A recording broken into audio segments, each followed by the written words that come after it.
Coming up on Evening Edition, teams pull 30 tons of steel for a good cause. Plus, Florida braces for now Hurricane Michael. And Kavanaugh's confirmation has students talking. Live from Southern Illinois University, you're watching River Region Evening Edition.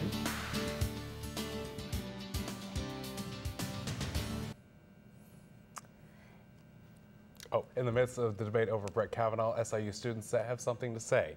Good evening, I'm Jacob Gordon. And I'm Devin Dom. In the wake of Judge Kavanaugh's controversial confirmation into the Supreme Court, SIU students believe this has started a broader conversation here on campus. I think it does. I've actually been having a lot of conversations with people and teachers and stuff about this, and I think it has allowed us to talk about something that we don't necessarily talk about with our friends, but because this has been everywhere, these conversations have come up. This comes after Dr. Christine Blasey Ford accused Kavanaugh of sexually assaulting her during their high school years more than 30 years ago. Blasey Ford appeared before the Senate Judiciary Committee on September 27th to testify on the events of the summer of 1982, where Kavanaugh allegedly held Blasey Ford down on a bed, covered her mouth, and tried to remove her clothes, all while intoxicated. The former Southern Illinois University president might have hindered student recruitment for its Carbondale campus. Emails show that then President Randy Dunn didn't approve the purchase of a mailing list for students who've taken the SAT, ACT, and other standardized tests. Associate Chancellor Jennifer DeHammer says that the mailing list is critical to students' recruitment as most colleges are going after the same students. SIU's interim president approved the purchase soon after taking office. And Carbondale police responded to a burglary alarm at the Rural King in Carbondale. Police say an unknown suspect used force to enter the business and attempt to steal property. The suspect did not take anything, but police say there was a significant property damage. Anyone with information about the incident should contact Carbondale Police or Crime Stoppers. Mount Vernon police responded to this rollover accident early yesterday morning. The driver left the roadway and struck a tree. Christian Ziem of Christopher then got out of the car and police noticed he was drunk. When an officer asked for Ziem's license, he reached into his pocket and pulled a gun on the policeman. Ziem was then arrested and charged with aggravated unlawful use of a weapon and driving under the influence. Luckily, no one was hurt in the incident. And the University of Illinois is dedicating a garden to the 26-year-old Chinese scholar who authorities say was kidnapped and killed near campus last year. Yingying Zhang disappeared in June 2017, shortly after arriving on campus. Former graduate student Brent Christensen has been charged with her abduction and death. Zhang's body has not been found. University officials say they will hold a dedication ceremony Thursday for the Yingying Zhang Garden. The garden is located in Urbana, close to the last place where she was seen. Students, staff, and the public are invited to the 2 p.m. dedication ceremony. And it was another hot day across the river region. Oh my gosh, it was so hot and toasty. I want to see if those cooler temperatures are coming in. Let's check in, see what he says. Well, thank you very much, Devin. And you were right, it was very hot today, but tonight it's going to cool down a little bit. We're going to get temperatures as low as 74 degrees, mostly clear skies. It'll be a great night for stargazing. Tomorrow morning we're going to be at 70 degrees and very humid, but I'll tell you more about that later. And tomorrow morning it's going to be hot, or tomorrow during the day it's going to be hot again, 82 degrees. If you stay tuned, I'll tell you about the flood warning that we have in the southern Illinois area, that we have cooler temperatures on the way, so don't be afraid, guys. And I'll have your 5-day forecast and more if you stay tuned. Superheroes gathered at Turley Park Saturday morning for the 8th annual For Kids Sake Superhero 5K. For Kids Sake is a local nonprofit that fundraises for orphans and students in Bangladesh. The combined effort of race participants, local business sponsors, and donors helped raise over $41,000. Now, this was more than any other previous For Kids Sake event. The proceeds from this event will provide life-saving resources to children in need in Bangladesh. If you would like to help, donations are still being accepted at forkidssake.net.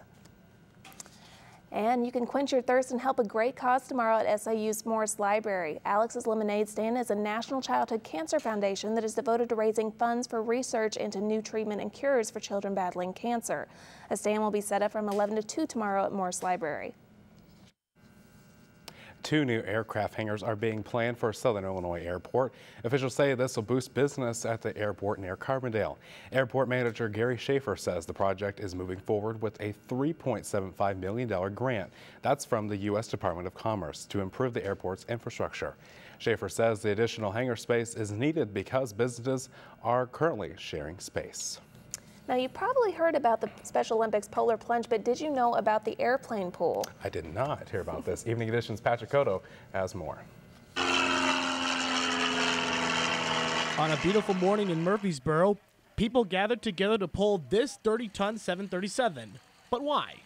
This is our third year for the plane pull for Special Olympics. The Law Enforcement Torch Run is a grassroots effort that raises money and awareness for Special Olympics athletes throughout Illinois every year, and plane pull is one of the ways that we do that. The third annual plane pull started off in Chicago, but some Special Olympic athletes believe it was the right move to bring it down south. I think the idea is to move it down here, that you get more people involved in this, so they put it more involved as a southern place, because down here you get more people that will come and join. More than 17 teams pulled this 737 plane 12 feet as two-time reigning champion Monster Squad took home the trophy. The event raised more than $10,000 to benefit Special Olympics, but Special Olympics wasn't the only group to be a part of the plane pull. Law enforcement got involved many years ago and wanted to pick a charity overall throughout the state of Illinois that law enforcement would dedicate their efforts to. And we worked with Special Olympics, and so we've been doing that for many years now. After a good turnout here at the airport, Special Olympics hopes to keep this tradition going on in the future. At this point right now, as long as it still works and we continue to get the support from the community, from the students, and from SIU and the School of Aviation, Southern Illinois Airport, I don't see any reason why we need to move. For Evening Edition, I'm Patrick Kodak. And if you'd like to donate or find out more information about other Special Olympic events in our area, you can check out the website Special Olympics, the Special Olympics website, that is. And ahead on Evening Edition, investigations begin in the limo crash tragedy over the weekend. Plus, Hurricane Michael has its eyes set on the U.S. Gulf Coast. We have what officials are saying about this potentially dangerous storm.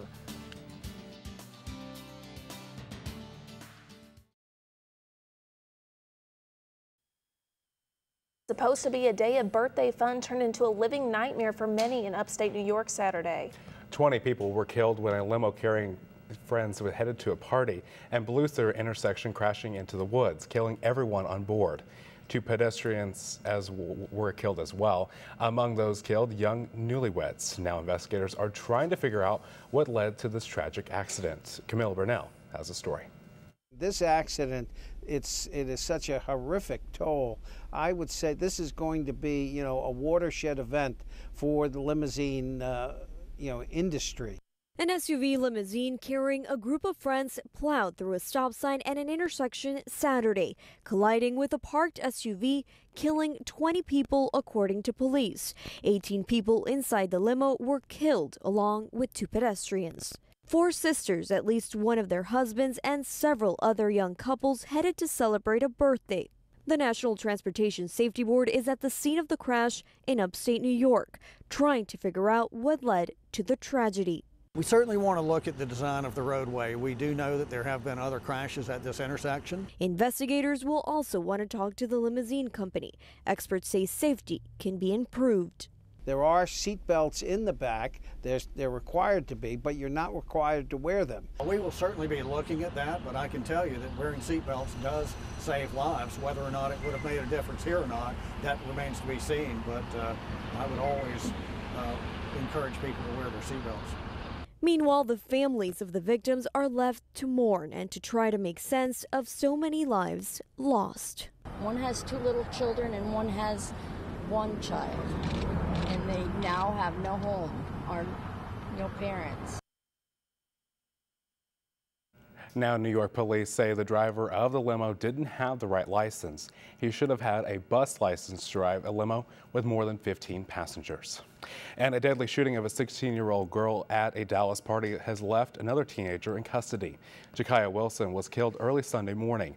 Police say 19-year-old William Hester, who was also at the party, admitted that the gun discharged while he was holding it and killing her. He has been charged with manslaughter and second-degree felony. Minnesota health officials are urging doctors to keep their eyes out for a rare condition that can lead to paralysis.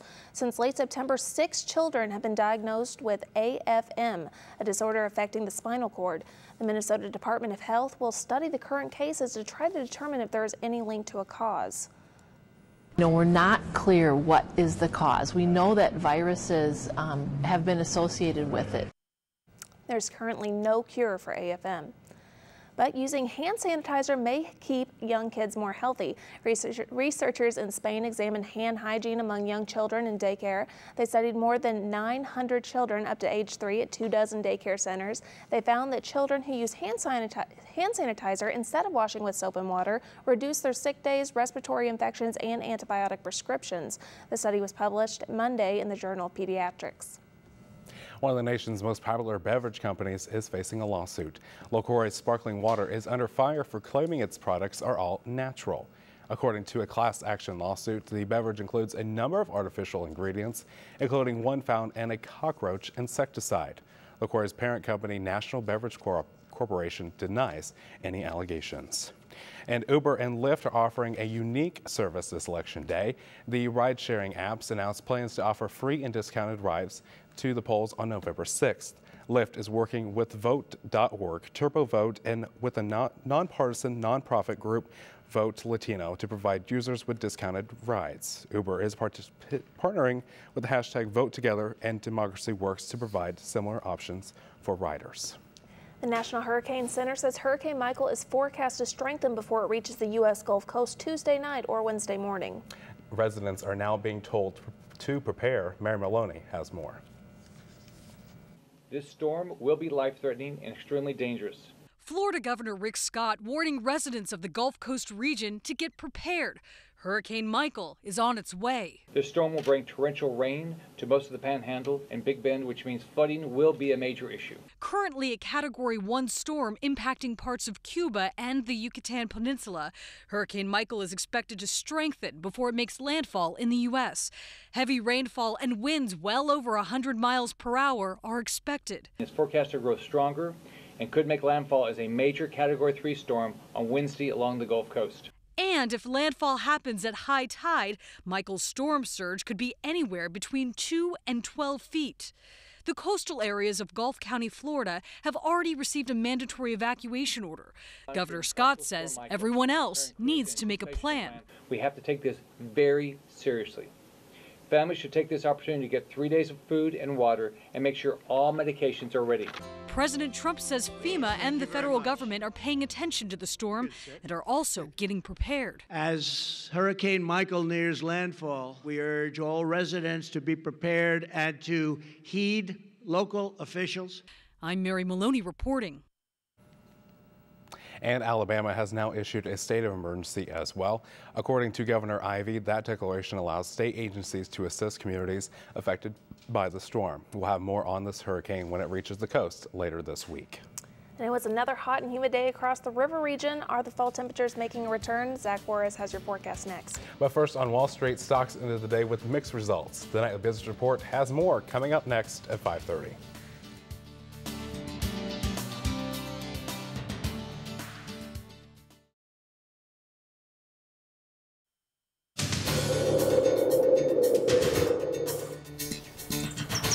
Hello and welcome back to River Region. I'm Zach Warhus with your weather update. As you can see right now, we're partly cloudy with 86 degrees. Very hot out today. Dew point was at 66, humidity at 51%, and a decently strong wind at 10 miles an hour out of the south. As you can see, it was super hot today. We got way closer to our high than we were to our average. You can see we were almost, 14 degrees higher than our average today and only 6 degrees shy of our record. Same story with the low end. We were over 20 degrees higher than the average for today. And we look across the rest of the region. The rest of the region was quite hot as well. Nobody was cooler than Belleville, which was 84 degrees. Cape Girardeau was 87. Paducah and Evansville clocked in the highest at 88. Carbondale and Marion 86 apiece. Both of them were everywhere across the region. Actually, it was partly cloudy. But right here, this area right here is what we're going to focus on right now because there is a flood warning for Chester, Illinois. Today, flood levels, or the river level was clocked at almost 24 feet. Flood state is at 27 feet, and it's expected to rise on Thursday, getting all the way up to 33 feet by Sunday. So that is something that might affect highway closures. If you are in the area, refer to the National Weather Service for more information on that. If we look at the rest of the United States, we can see that there's a huge low pressure system coming in from the northwest all the way down to the southeast. It's going to bring in this big thing of rain, which could actually be causing some of the flooding that might happen. If we go to our color map, we can see that temperatures in the northwest region are much cooler. And as you can see, this is that same sort of line that the low pressure system was on. It's coming down. It's going to bring cooler temperatures towards the end of the week, which I'll talk about in just a second. Tonight, we're going to see our temperatures drop a little bit. Clear skies, 74 degrees, wind out of the southeast at 5 miles an hour. Sunset's going to be at 6:29. These days are getting shorter, folks. Nothing to do about it. If we go on to tomorrow morning, the bus stop forecast is going to be 72 degrees for the kids. Nice and sunny and very humid. As you can see, 91%. So even though it won't be as hot as it has been today in the past days, it's still going to be nice and sweaty. So something they're going to want to be able to take off if they get a little cooler. Shorts and a t-shirt. Tomorrow we're going to be mostly sunny with strong winds out of the southeast at 85 miles an hour. Flash forward to tomorrow night, we're going to drop down just a little bit again into the 70s. Partly cloudy and southeast at 8 miles an hour. But the real story is what happens in these coming days. We're going to get a lot of cooling down, a lot more rain coming too. If you can see these temperatures, they blow my mind. Thursday is 60, Friday is also 60, and Saturday is going to be 62. As you can see on Wednesday, we have scattered and isolated thunderstorms in the mornings and afternoons. And Saturday in the morning, we're going to have mostly cloudy, and in the afternoons, we're going to get a little bit of rain. We're getting that cool down that you asked for. It's going to come with some potential flooding, but I think, I'm ready for it. I was like, well, we don't want that rain, we don't want the floods, but those nice cool temperatures are really it's gonna help out a lot. Yeah, and the flooding isn't anywhere near us, near Carbondale. It's in Chester, so they might have to watch out for that. And like I said, there may be some highways affected, so refer to the National Weather Service if you need to worry about your commute. All right, thanks, Zach. Thanks, Zach. And now here's Ryan Davis with a preview of what's coming up next in sports. Ryan. Hello, Carbondale. It was a rough weekend for Saluki Athletics, but this could see the end for Cleveland this evening. You're watching Evening Edition at 5.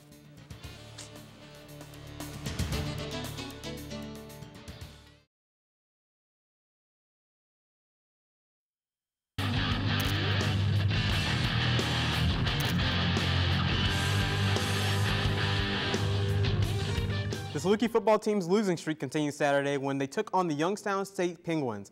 The Salukis were up 14-6 in the fourth quarter with only 5 minutes to go when the Penguins made their first touchdown of the game, followed by a 2-point conversion and one more field goal to seal the deal. The Salukis lost 17-14, bringing their season down to 1-4. SIU travels to Illinois State to take on the Redbirds Saturday. Kickoff is at 2 p.m. and can be seen on ESPN3. The Saluki volleyball team also took some hard hits this weekend as they suffered another 2 losses. The first game came at the hands of Evansville Friday. Evansville will dominate the majority of the game, sweeping the Dogs 3-0. The second defeat was at Indiana State, where the Salukis fought a little harder but still suffered a sweep, making it their 6th in a row. SIU's next matchup is against the Northern Iowa Panthers. First serves at 6 p.m. and can be seen on ESPN3. Saluki Swimming had their first meet of the season against McKendree and got a bit of a shock. McKendree upset SIU in both the men's and women's side. Despite the loss, the Dogs tallied 12 events won, including senior Jordan Rees in the 200-yard freestyle and senior Samantha Parsons in the 100-yard breaststroke. The Dogs stay home for their next match against Illinois on homecoming. Softball's fall season ended with a bang. In a 10-inning game against Austin Peay, the Salukis jumped up to an early 6-0 lead and never looked back. Senior pitcher Brianna Jones turned in another strong performance, holding the Governors scoreless in her 7 innings of work. The team now has about 4 months off until their season officially begins. And the men's golf finished the Fighting Irish Classic, and the Dogs took a brutal hit. As a team, they shot par for the course, but ultimately tied for 10th in Northern Illinois and lost to winning team Illinois by over 40 strokes. Freshman Mathis Bazard has continued a strong season as one of the leads for the Salukis' individual lead at 1 under par, along with his teammate, senior Peyton Wilhoit, who was under 2 under par. With their backs against the wall, the Cleveland Indians hosted the Houston Astros with their season on the line. The Tribe got on the board first with a Michael Brantley sacrifice fly, but the Astros came right back with a George Springer home run. Francisco Lindor broke the tie with a home run of his own, putting Cleveland back on top 2-1. However, the Houston broke the game wide open, scoring 3 runs in the 7th inning and 6 in the 8th. The game is currently in the 9th, but if it holds, the Indians will be eliminated. In case you missed it, our play of the day comes to you from the gridiron. Trailing 17-3, New York Giants receiver Odell Beckham Jr. takes the pass from Eli Manning, but instead of trying to pick up yards himself, finds a wide opening to Saquon Barkley across the field, who takes the pass 57 yards for a score. Unfortunately, the Giants will lose on a last-second Panther field goal. All right.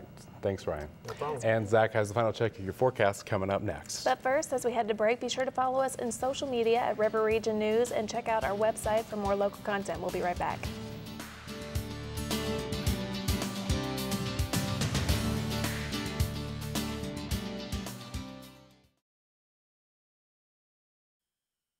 Finally tonight, a pair of newlyweds are on cloud nine after tying the knot in a hot air balloon. 2 years ago, balloon enthusiasts Kevin Gill and Heather Silva met online. They decided to meet up at Albuquerque's International Balloon Fiesta. After a year of long-distance dating, Gill proposed at last year's event. And this year, they made it official by exchanging their vows inside a balloon basket. Pretty cool. That's pretty sweet. Yeah. So I wonder if the weather was pretty good for them to have that air balloon festival. I mean, you can't have bad weather, so. That's true. Well, it's going to be good enough here if you bring a jacket. As we can see these next couple of days, we're losing a lot of heat. We're going to lose over 20 degrees from tomorrow to Thursday. Nice and sunny on Thursday. Friday, it's going to be partly cloudy. In the morning on Saturday, we're going to have clouds. In the afternoon, we're going to have some scattered thunderstorms. On Wednesday, we're going to have isolated thunderstorms. So we might see some in our region, we might not. Honestly, it's pretty up there in the air, but nice and sun on Sunday, or excuse me, on Thursday, in order to bring it back to us. So basically, no flying hot air balloons on Saturday. I wouldn't do it. I wouldn't do it on Wednesday either. Okay. All right, thanks, Zach. And thank you for joining us tonight. The Nightly Business Report is up next. I'm Jacob Gordon. And I'm Devin Dahm. For Zach Warris, Ryan Davis, and all the students who work on Evening Edition, have a good night.